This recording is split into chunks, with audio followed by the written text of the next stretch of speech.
Lakhain Rapo Nilip MSC constituency ke parlo Nilip along kadokawe Adivasi Khai tum rong krehini sosial jinumsi bang paroni la pokep sosial Adivasi Khai tum Assam Deputy Speaker and Parta Bogajan MLA Dr. Namol Momina Pan Raptang Nipai Regatomar ni MP Khai tum Pan Kapin Rem Ponsi Heran Kemai Angipo Pasolong Chief Advisor District Timorcha Balwan Back District Timorcha Dunmai Pumoniram Urang Udam Teron Pooling Center Mai Samuel Kaitha Tiharu Basti GB Nakul Kumar, Bogijan GB Bokhond Urang, Ajoy Urang, SC Morcha Binon Das, Koilas Nayok, Tiharu Basti PS Maipu, Kanu Karmokar, Anand Beg, Sahai Marki, Tulsi Tanti, Asis Paiko, Aben Kadokawe Adivasi Khai tum Jigrum Petpe, Dr. Namol Momin Han, Pahainang Hangjo se, Angkau Jiki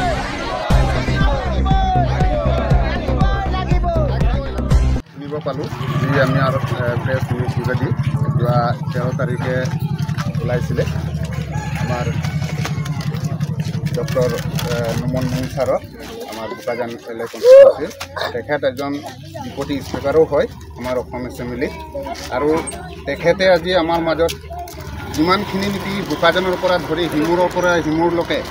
আজি যিমানখিনি কাম কৰিছে আজি আমি অন্তত মানে সুখী আৰু ৰাজ্য সুখী পাইছে তেওঁৰ মানে কাম কাজক লৈ আৰু সেই সময়তে আজি আমাৰ বন্ধু এজনে যি নেকি মৃদুল দাস বুলি কয় তেওঁ আজি মৃদুল ৰবি দাস বুলি কয় তেওঁ আজি আমাৰ জাতিটোৰ ওপৰত দায়িত্ব লোৱাৰ লেখীয়া মানে তেওঁ ক'ব বিচাৰিলে যে আদিবাসী হৈ আমাৰ নীলিপৰ পৰা আমি গৰিহণা কৰিছোঁ বুলি কৈছে তেখেতে আমি তেখেতক ধিক্কাৰ কৰিছোঁ আমাৰ আদিবাসী হৈ যে আজি তেওঁ ইমান গভীৰ ইমান দায়িত্বশীল মানুহ আজি আমাৰ ডক্টৰ নমন মোমিন ছাৰ আজি আমাৰ কাৰণে আমাৰ ল'ৰা ছোৱালীৰ কাৰণে ইমান আজি স্কলাৰশ্বিপ দিছে ইমান বেমাৰীবিলাকৰ কাৰণে গুৱাহাটীলৈকে তেওঁ লৈ গৈছে গুৱাহাটীৰ চিকিৎসালয়ত তেওঁ ট্ৰিটমেণ্ট কৰাইছে ডাঙৰ ডাঙৰ বেমাৰীবিলাকৰ ট্ৰিটমেণ্ট কৰাইছে আমাৰ ডিফুলকো লৈ গৈছে তেওঁ ট্ৰিটমেণ্ট কৰাবলৈ কাৰণে আজি ইমান ভাল এজন আমাৰ বিধায়ক তেওঁ আজি তেখেতক আমাৰ এই মৃদুল ৰবি দাস বুলি কয় ল'ৰাজন আজি তেওঁ আজি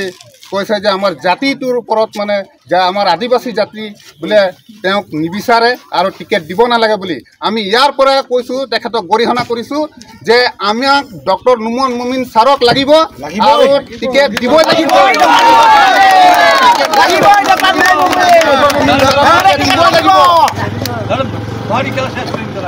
সেয়ে মই ক'ব বিচাৰিছোঁ যে এই মিডিয়া যোগেদি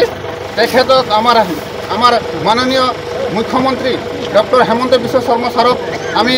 আমাৰ এই নীলিপ ৰাইজ হৈ আমাৰ নীলিপ আদিবাসী হৈ আমি আমাৰ ডক্টৰ নমন মোমিন ছাৰক 2026 চনৰ যি বিধানসভা ইলেকশ্যনত আমাক টিকেট দিব লাগিব বুলি ইয়াৰ পৰা আমি দাবী কৰিছোঁ বুলি ঘোষণা কৰিছোঁ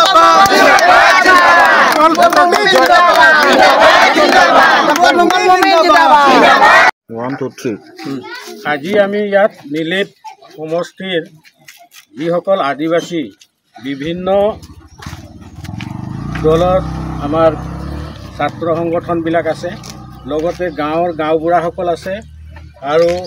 উপস্থিত আমাৰ যিসকল স্থানীয় বিভিন্ন গাঁৱৰ আমাৰ মা ভণ্টি ইয়াত উপস্থিত আছে আজি এই যোৱা 13 তাৰিখে যিটো প্ৰেছ ৰিলিজ এটা বাতৰি ওলাইছে সেই বাতৰিটোৰ হেৰি হিচাপে আমি তাত তীব্ৰ গৰিহণা দিছোঁ শ্ৰী মৃদুল ৰবি দাস বুলি তেওঁ যিটো গোটেই নীলিপৰ আদিবাসী হয় আমি বোলে নুমল মোমিন ডিপুটি স্পিকাৰক আমি আমাৰ আদিবাসী গাঁৱত সোমাবলৈ নিদিওঁ বা CMক কৈছে বোলে তেওঁক আমি টিকেট প্ৰদান কৰিবলৈ নিদিওঁ তেনেকৈ বুলি তেওঁ কিছুমান মানে উত্থাপন কৰিছিলে গতিকে আমি সেইটো অত্যন্ত দুখ পাইছোঁ যিহেতু আজি তেওঁ আমাৰ আদিবাসী অঞ্চলৰ এৰিয়াত বহুতখিনি ডেভেলপমেণ্ট কাম কৰি গৈছে তেওঁ ৰাস্তা বনাই দিছে আৰু যিটো নেকি কৰোৱা বস্তিত যিটো নেকি সেইদিনা ভাষণত কৈ গৈছে যে বোলে তাত নতুনকৈ ৰাস্তা এটা নিৰ্মাণ হ'ব আৰু সেইটো নৱেম্বৰৰ লাষ্টৰ ভাগত মানে বস্তুৰ মেটেৰিয়েলকেইটা পৰিব সেইখিনি কৈ যোৱা স্বত্তেও এই তাতে কিছুমান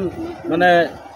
নুবুজা মানুহ এনেকৈ গৈ পেলাই আজি তেওঁ এইখিনি কথা কোৱাৰ কাৰণে আমি আদিবাসী ৰাইজে বহুত দুখ পাইছোঁ। আৰু যিহেতু তেওঁ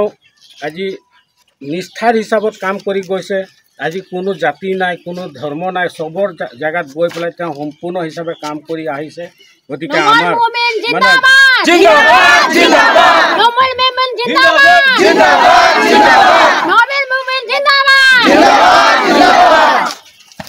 আৰু সেই তেওঁৰ নিউজত আমি যিখিনি পাইছিলোঁ যে বোলে আমাৰ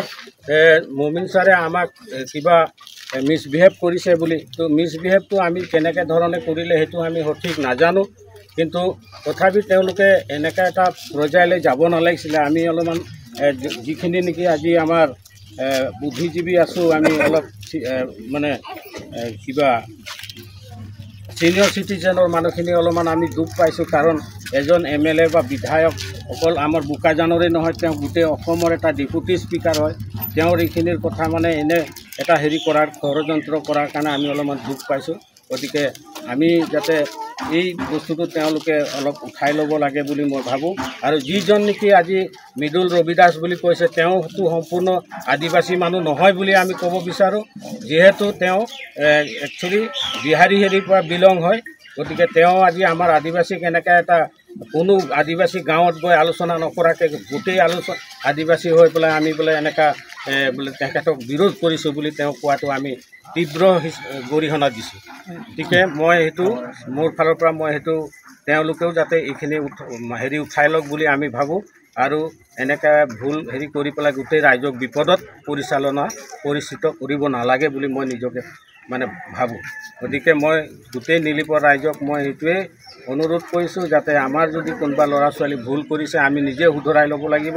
যিহেতু আজি এইখিনি ভুল আজি আমাৰে ল'ৰা ছোৱালীখিনি কৰিছে, গতিকে তেওঁলোকেও যাতে কোনো ভুল বুজিব নালাগে। আমি চবকে বচাই ৰখাৰ কাৰণে বা ভাল হেৰি এটা সম্পৰ্ক ৰখাৰ কাৰণে আমি এইটো এটা হেৰি কৰিছোঁ। গতিকে তেওঁলোকে যাতে আমাকো সমৰ্থন কৰক, তেওঁলোককো আমি সমৰ্থন কৰিম আৰু ধুনীয়াকৈ আমি আমাৰ এই নীলিপখন শান্তিপূৰ্ণ হিচাপে চলাই নি যাবৰ কাৰণে আমি এটা মানে প্ৰেছ ৰিলিজ কৰিবলৈ আপোনালোকক মাতিছোঁ।